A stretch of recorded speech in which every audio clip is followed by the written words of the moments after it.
Hey, the internet, y'all got us all the way up, man. We met that dude, Duke the Jeweler, the night before. We was gambling. The next day, dude followed us to the concert. When we left out the concert, we under the garage, dude went to his car by himself and walked down to the parking lot. What if the night that made you the talk of the city was the same night the street started whispering your name for all the wrong reasons? In Houston, one winning streak turned into a wake-up call, and the jeweler with momentum never made it home. People want answers. The internet has theories, but the pieces don't fit as neatly as the timelines on your feed suggest. So let's rewind and separate what's confirmed from what's just buzzing. Duke wasn't a random name in a loud room. He was a Chicago jeweler with a grind people respected. Custom pieces, rising clout, and a client list that kept growing. He didn't move like a spectator, he moved like a builder. His calling card was simple: clean settings, heavy shine, delivered on time. Rappers, athletes, and hometown movers kept his phone buzzing because word of mouth did more for him than any billboard ever could. The information that's there.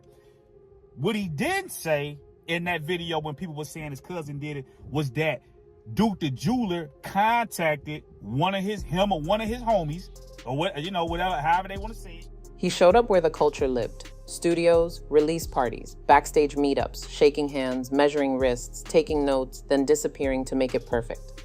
That weekend, Houston wasn't a vacation, it was business. He'd been around artists before, and his work spoke louder than any caption. That's why his appearance near a high-stakes dice game drew eyes. Rooms like that mix ego, money, and fast decisions, and jewelers with real catalogs tend to leave with bigger ones. Deals get born in minutes when the room respects your craft, or at least that's the hope. He was there to level up, not to make headlines, but the next few hours changed everything. Dice games look casual from the outside. Laughs, side bets, the thump of cash on felt.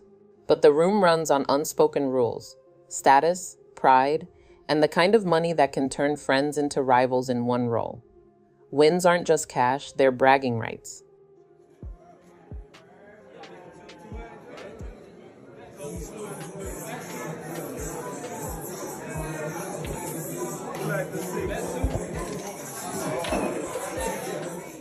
Losses aren't just annoying, they bruise egos. That's why the energy swings so fast. Online, people swap stories about home court advantage, weighted luck, and table crews who move as one. That's culture talk, not a police report, but it explains why a hot streak can feel like a challenge, not a celebration. In those rooms, every glance means something, and silence can be louder than trash talk. Cameras come out, everyone's flexing, and suddenly the night isn't private anymore. It's content. The higher the profile, the heavier the pressure to look untouchable.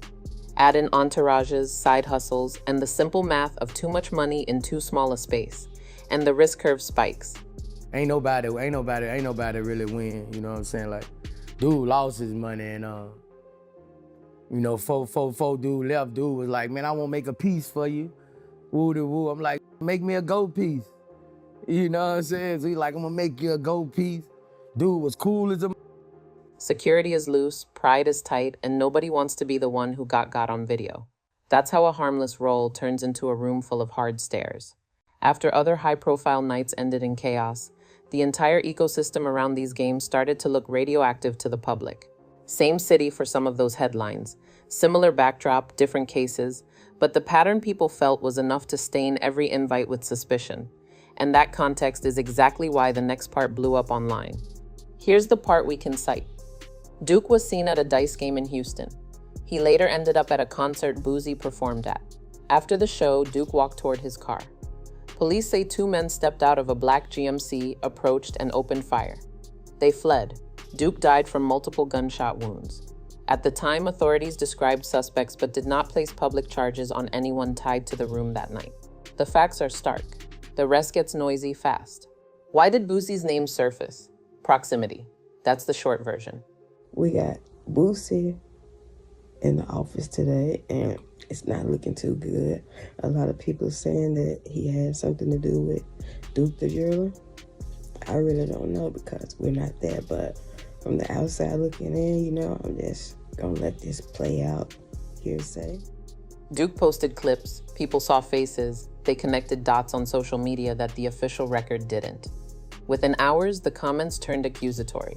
Boosie pushed back fast, saying he barely knew Duke, that they'd gambled the night before, and that Duke walked alone when the shots rang out. He called the setup talk bad info.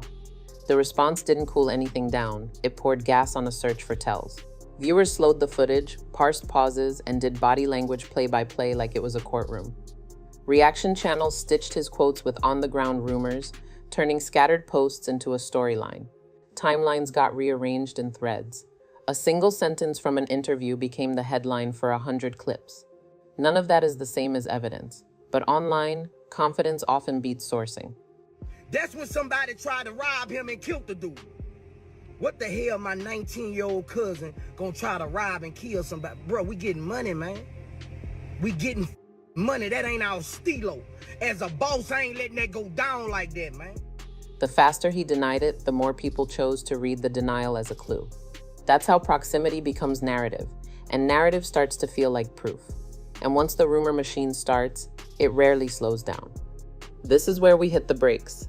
There's chatter about loaded dice, coded hand signals, phone pings, and an inside job. Some videos claim federal sources said this and that. Other posts insist a bag resurfaced. As of now, those are online claims with no mainstream verifiable reporting to back them. They might be right, they might be wrong. Without solid sourcing, they remain what they are: rumors. If you've watched those breakdowns, you've seen creators loop the same 5 seconds, freeze frames on eyebrows and hand waves, then leap to conclusions. Engaging? Absolutely. Confirmed? No. So the next day, dude hit my partner like, man, y'all got the concert. Let us trail y'all. Woo-de-woo. So dude went with us to the concert. And after I come off stage, everybody leaving. You know, we parked under the parking lot. Here's the line we won't cross. Primary receipts look like police statements, filings, court records, or named reporting from reputable outlets. Edited clips, anonymous "my cousin said," and recycled screenshots don't clear that bar. When something is unverified, we'll say so. When something is documented, we'll name it plainly. That way the intrigue stays, but the storytelling doesn't turn into certainty theater. There's another trap: timing. Viral threads often stitch moments out of order to create a cleaner story. A denial becomes suspicious, a pause becomes a tell, a private text without context gets treated like a confession. Even audio can be spliced, even images can be cropped to erase what doesn't fit. One more thing, allegations aren't convictions. We can explore the theories because they're part of the conversation, but we'll keep them in quotation marks, figuratively and literally. If authorities release filings, if a named witness testifies, if records surface in court, that moves from rumor to evidence.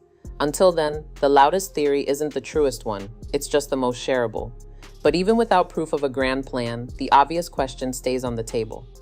Why didn't anyone make sure Duke had cover when the night ended? He showed up with shine, attention, and if the buzz is right, a lot of value in a bag. In cities where clout is currency, that's a walking headline. Fans ask, if you invite someone, aren't you responsible for their exit? That's not a legal question, it's a community one. After Takeoff's death weeks later, families and fans called out security lapses at private events. His mother filed a wrongful death suit, arguing the venue failed basic safeguards, screening, after-hours controls, rule enforcement, because they knew the stakes that night. Different case, same city, same debate. Who owns safety when the party moves off stage? Zoom out and the playbook looks obvious. Walkouts need escorts, cars staged close, routes lit and watched, and a point person whose only job is the handoff from backstage to blacktop. Not glamorous, just necessary. This dude finna make me a piece. So y'all need to kill that's bad low, man. Don't put us in nothing with no bad low. It's bad low, man. Private gatherings often lean on familiarity instead of structure. And that's where risk hides. When status stands in for planning, the exit becomes the soft spot. Lawyers call it foreseeability. Fans call it common sense. Either way, when money, ego, and cameras stack up, the odds tilt against the unprotected. And here's the uncomfortable truth. The more famous the room, the murkier the responsibility. Hosts assume guests will move smart. Guests assume hosts have it handled. Venues assume the event is private. That triangle leaves space for disaster. It doesn't pin Duke's death on a single name, but it exposes a gap everyone can see. And it's the gap conspiracy talk rushes to fill. Because when there's no clear owner of safety, people start assigning blame to whoever looks closest to the flame. And that's exactly where the story starts to spiral. Social media rewards confidence. Nuance loses to certainty. So when clips showed Duke near well-known names, a theory became a verdict in comment sections. Add previous headlines, reputations, and the mystique around check-in culture, and people feel they've solved the case from the couch. But official updates haven't matched the internet's certainty. Police described shooters, a vehicle, and a timeline. They did not officially tie Boosie or any celebrity to the trigger. Meanwhile, Boosie's denial remains the only direct statement from him addressing the accusations. Until authorities say otherwise, that's where the record stands. Algorithms amplify the boldest take first, and repetition turns speculation into something that feels remembered. Parasocial loyalty kicks in, fans defend, critics pile on, and suddenly two echo chambers are arguing with receipts from entirely different universes. Short clips lose context, long threads cherry-pick it. And once a clean story locks, updates struggle to break through unless they're even louder. That's why we keep two buckets, what's documented and what's debated. Only arrests, filings, or court records move something from one bucket to the other. Until then, confidence isn't confirmation, it's just engagement.